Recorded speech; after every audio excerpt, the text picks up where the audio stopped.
চায়ের সাথে যদি কিছু মুচমুচে আর টেস্টি নাস্তা বানাতে চান তাহলে আজকের রেসিপিটি আপনাদের জন্য।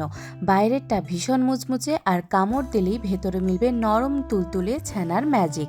বিকালের আড্ডায় বা নিরামিষ দিনে পনিরের একঘেয়েমি কাটাতে ছানার চপ তো আমরা অনেকেই খাই, কিন্তু দোকানের মতো সেই স্বাদ আর পারফেক্ট টেক্সচার বাড়িতে আসছে না।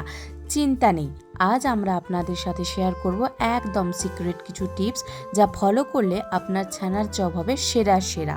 তো চলুন ঝটপট শুরু করা যাক। প্রথমেই ছানার চপ বানানোর জন্য আমরা প্রধান যে মশলাটা সেটা তৈরি করে নেব। একটি শুকনো কড়াইতে নিয়ে নিয়েছি 4টা শুকনো লঙ্কা।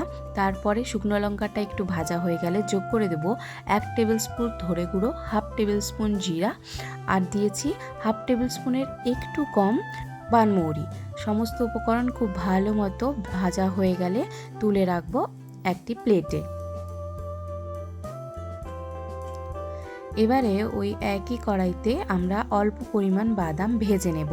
বাদাম ভাজার সময় মনে রাখবেন মিডিয়াম ফ্লেমে ভাজবেন।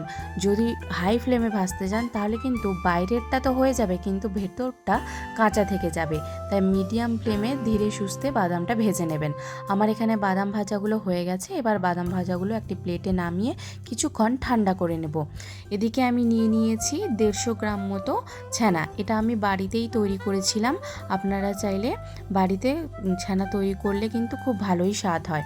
এবারে ছানাটিকে আমি হাতের সাহায্যে খুব ভালোভাবে ক্রাম করে নেব, মানে খুব ভালোভাবে মেখে নেব। এবারে দেখুন ওই মশলাটি কিন্তু আমাদের ঠান্ডা হয়ে গেছে। এবার হামাদস্তায় মশলাটি আমি গুঁড়ো করে নিয়েছি। মশলাটা আধা গুঁড়ো করলেই হবে, মানে ভালোভাবে গুঁড়ো করার কোনো প্রয়োজন নেই।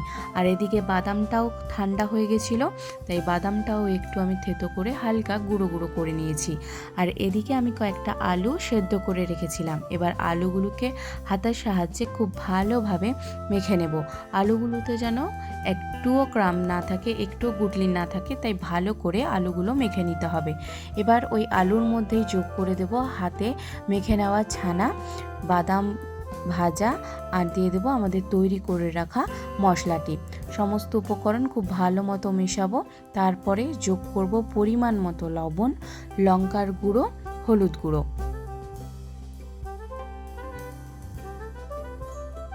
সমস্ত উপকরণ দিয়ে খুব ভালোভাবে আমরা মশলাটি তৈরি করে নেব।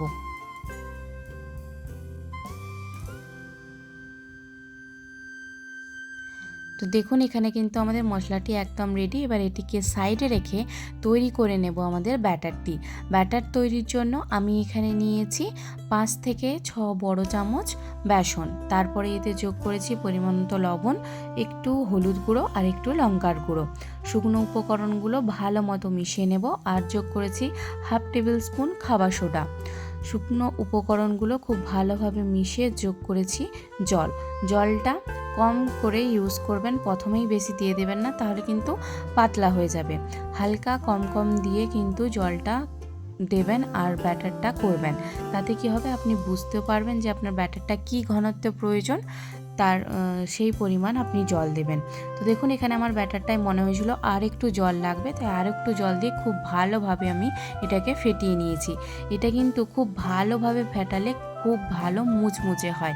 আর একটা মুচমুচে করার জন্য টিপস আছে, সেটা এক্ষুনি বলছি। তো তার প্রথমে আমি গ্যাস জ্বালিয়ে কড়াই বসিয়ে তেলটা গরম করে নিয়েছিলাম।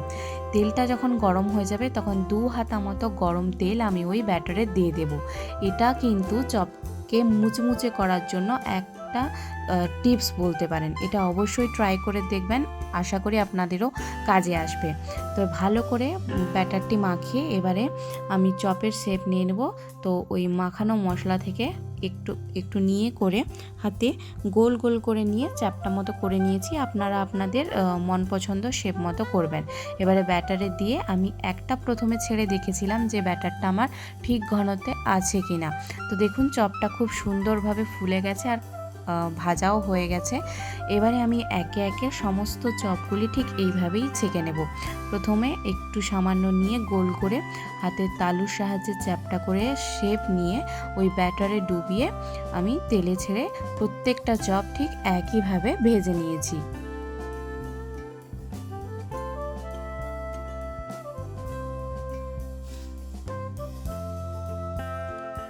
প্রত্যেকটা চপ কিন্তু খুব ভালোভাবে লাল লাল করে ভেজে তুলবেন।